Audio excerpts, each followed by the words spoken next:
እነሆ በሀበሻ ላይ ወጣ የነበረችው ፀሐይ ዛሬም በድጋሚ ጠልቃለች። የሁላችንንም አባት በዚህ መልኩ ሸኝተናቸዋል። እኛም ትውልድ ታሪካቸውን ይወርሰው ዘንድ ከውልደታቸው ጀምሮ እስከ መጨረሻው የቀብር ስነ ስርዓታቸው ድረስ ሕይወታቸውን እንዲሰድረን አምጥተነዋል።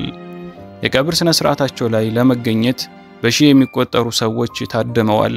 ሶላተል ጀናዛቸውም የዙህር ወቅት ላይ ነበር።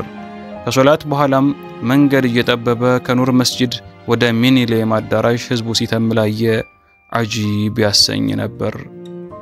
ዘመን ትልቅ ሰው ያመጣል፣ ትልቅ ሰውም ይሸኛል።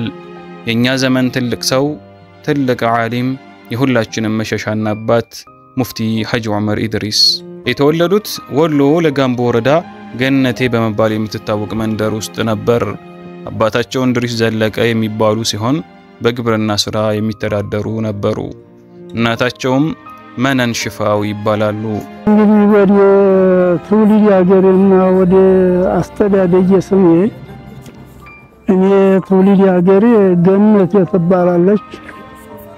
ወሎ ክፍለ ሀገር ውስጥ ነው። በወትሮው በጃንሆይ ጊዜ ወረኢበኑ አውራጃ ለጋምቦ ወረዳ ይባላል። ለጋምቦ ወረዳ ወረኢበኑ አውራጃ ይባል ነበረ። ገነቴ ትባላለች። አባቴ እንድሪስ ዘለቀ ይባላል። እናቴ መነን ሽፋው ትባላለች። ሐጂ ሙፍቲ ወላጅ እናታቸው ገና በጨቅላና በህፃንነት እድሜያቸው ነበር ከዚህ ዓለም በሞት የተለዩት። ሼኻችን እንደሚናገሩት የጣሊያን ጦር ኢትዮጵያን እንደወረረ በ2 ዓመቱ ነበር የተወለዱት። ይህም ግንቦት 21 1929 ማለት ነው። የደረስነት ህይወትን ከመጀመራቸው በፊትም አስተዳደጋቸው በስርዓት የተሞላ ነበር። ሐጂ ሙፍቲ እንደሚያወሩትም በልጅነታቸው አባታቸው የደረስነት ህይወትን እንዲጀምሩ እምብዛም ፍቃደኛ አልነበሩም። ሙፍቲ ግን የዕልም ፍላጎት ገና በለጋ እድሜያቸው ነበር የለከፋቸው። ወደ ቀለቦቻቸው የሚሄዱት ቃልቾች ይከትቡልኛል፣ የሚመጡት ያቀሩኛል።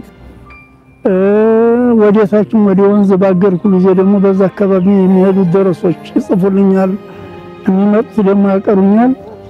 ለወህም ተሸክም የከብት እያገርኩ ነው የቀራሁት። ከብት እየጠበቁ ለቀሪዓ በሚጠብቁበት ስፍራ የሚያልፉ ደረሶች ከእንጨት በተጠረበ ሉህ ላይ ከትበውላቸውና አቅርተዋቸው ያልፋሉ። እሳቸውም ከብቶቻቸውን እየጠበቁ ያከራሉ። የደረስነት ህይወታቸውም በዚህ መልኩ ጀመረ። ነገር ግን የደረስነት ህይወት አልጋ ባልጋ አልነበረም። ከብት እየጠበቁ አደግ ሲሉም እርሻ እያረሱ አደግ ሲሉ ገበያ እየነገዱ ቅርአታቸውንም ጎን በጎን ያካሂዱት ነበር። በዛ እንግዲህ አልፍ ጀመርኩ። ግን ለውህ የሚባል ሀገራችን ተንጨት የተጠረበ ቁርአን እየከተብን የምንቀራበት እሱን ሰጡኝ። ከብት እያገርኩኝ ከቤት በላይ ወደ ሊያገት በማገር ጊዜ ወደ ቀለቦቻቸው የሚሄዱት ቃልቾች ይከትቡልኛል፣ የሚመጡት ያቀሩኛል። ወደታችም ወደ ወንዝ ባገርኩ ጊዜ ደግሞ በዛ አካባቢ የሚሄዱት ደረሶች ይጽፉልኛል፣ የሚመጡት ደግሞ ያቀሩኛል። ለወህም ተሸክም የከብት እያገርኩ ነው የቀራሁት።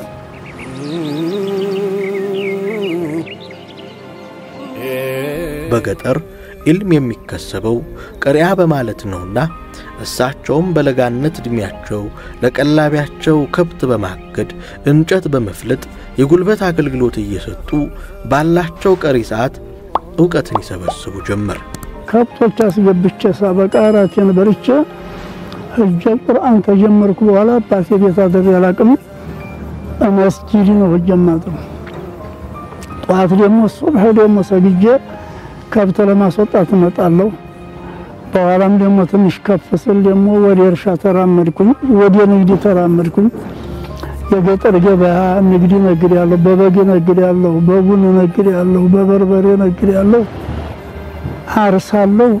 በጣም ገበሬ ነው አባቴ። እኛም ልጆቹም ገበሬዎች ነን፣ እናርሳለን። እንደዚህ ያልኩኝ በዛ ሐለት አስጠላለሁ። እንዲልም አልተሳካለትም። ቁርአን ለማختمም 2 ዓመታት ብቻ ነበር የፈጀባቸው። ቁርአንም ለገሂዳ ወረዳ የሚገኙት ሼህ አሊ ገመችና ገነቴ ሼህ ከማል ጋር አختمዋል።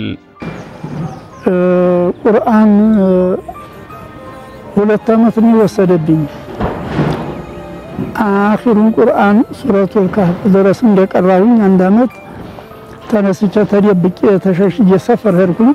ሻዓሊ ጀመች የሚሏቸው ሸኽ ዘንድ ሄድኩ። ቁርአን እዛ ኸተምኩ።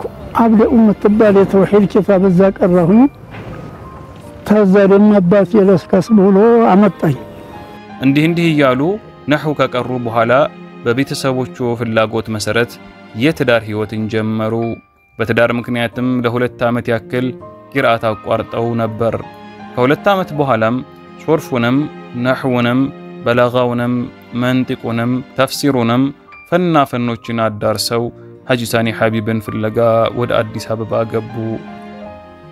እንደው ደግሞ ተፊቅህ ደግሞ ሙቀድማ የሚባል ሻሃዳ አደም ይባላሉ። የወረህ በመሰው ናቸው ለጌዳ ናቸው። ከዛ በኋላ ያለውን እዛው ሸከማል የሚባሉ ዘንድ ነው የጨረስኩት። እንደዚሁ ደግሞ ሼህ ዩሱፍ ተሰማ ዩሱፍ ተሰማ የሚባሉ እሳቸው ላይ ነው የጨረስኩት። ነህውን ደግሞ ጧሃ የሚባሉ ላይ እንደጀመርኩ በመካከል ቤተሰቦች ወስደው ዳሩኝ። ከዛ ለ2 ዓመት ቀድር ተቋርጬ እንደገና ደግሞ መካነ ሰላም የሚባል ሻህ አብደል ሐሚድ የሚባሉ ሰው ዘንድ ነህውን ሶርፍን በላጋ መንጢቅ እስቲዓራ ፈንን ደግሞ እዛ ቀረሁኝ። ከዛ ደግሞ ተፍሲሩን ሼህ ያህያ የሚባሉ ነበሩ ሸኻችን እሳቸው ዘንዳ ተፍሲር ቀርቼ እንግዲህ ሐዲስ ለመቅራት ሐጂ መሐመድ ሳኒ ዘንዳ ብዬ መጣሁ።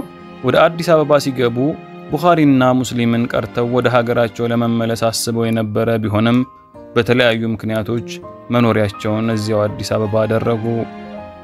ቡኻሪ ሙስሊም ቀርቼ ሀገሬ ልመለስ ነበር ያሰብኩት። እሳቸው ድንገት እዚህ መጡ። እኔም ድንገት እሳቸውን ብዬ እዚህ መጣሁኝ። እዚሁ ህዝቡ ያዘኝና ቀረሁኝ። አዲስ አበባ መኖር ከጀመሩም ከ58 ዓመታት በላይ አልፏቸዋል። እዚህ ድረስ ተቀምጫለሁ። ወደ 58 ዓመት ይሆናል እንግዲህ አዲስ አበባ ተገባሁ። እኛ በምንገባ ጊዜ ዒልም የለም ነበር። ዲዕዋ የሚያደርግ የለም፣ የሚያቀራም የለም። በዚህ አጭር ቪዲዮ ውስጥ ሙሉ የዒልም ህይወታቸውን ዘርዝሮ መጨረስ የሚታሰብ አይደለም። ሙፍቲ ሐጂ ዑመር ኢድሪስ አዲስ አበባ ከገቡ በኋላ በተለያዩ ኃላፊነቶች ላይ ሙስሊሙን ኡማ አገልግለዋል። ወደ አዲስ አበባ መጥተው ከተለያዩ መምህራኖቻቸው የሚፈልጉትን የሃይማኖት ትምህርት ከተከታተሉ በኋላም በአንዋር መስጂድና በመስጂድ ኑር እንዲያስተምሩ ተመደቡ። ተቀዳሚ ሙፍቲ ሐጂ ዑመር ኢድሪስ በተለያዩ ስፍራዎች በመመረጥ ሙስሊሙን ህብረተሰብ በቅንነት ሲያገለግሉ መቆየታቸው ይታወቃል። በደርግ ዘመን የኢትዮጵያ እስልምና ጉዳዮችን ከመሰረቱ ሰዎች መካከል አንዱ የነበሩት ሐጂ ዑመር ኢድሪስ በ1967 የምክር ቤቱ አባልና የዑለማ ሊቀመንበር በመሆን አገልግለዋል። በ2011 ሐጂ ዑመር ኢድሪስ የኢትዮጵያ እስልምና ጉዳዮች ጠቅላይ ምክር ቤት ፕሬዝዳንት ሆነው ተመርጠው አገልግለዋል። ተቀዳሚ ሙፍቲ ሐጂ ዑመር ጠቅላይ ምክር ቤቱ ህጋዊ ሰውነት እንዲያገኝ የማድረግ ትልቅ ስራን ማከናወናቸውን ዑለማዎች ይጠቅሳሉ። የስራቸው ምክር ቤቱ ራሱን በራሱ የማስተዳደር ስልጣንና ኃላፊነት የሰጠ የኢትዮጵያ እስልምና ጉዳዮች መጅሊስ በአገር ውስጥም ሆነ በዓለም አቀፍ ደረጃ ያለውን ክብር እንዲሁም ተሰሚነት ከፍ ያደረገ መሆኑም እሙን ነው።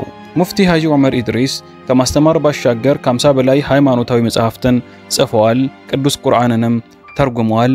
የቁርአን ትርጉም ስራቸውም በሲዲ ተሰራጭቷል።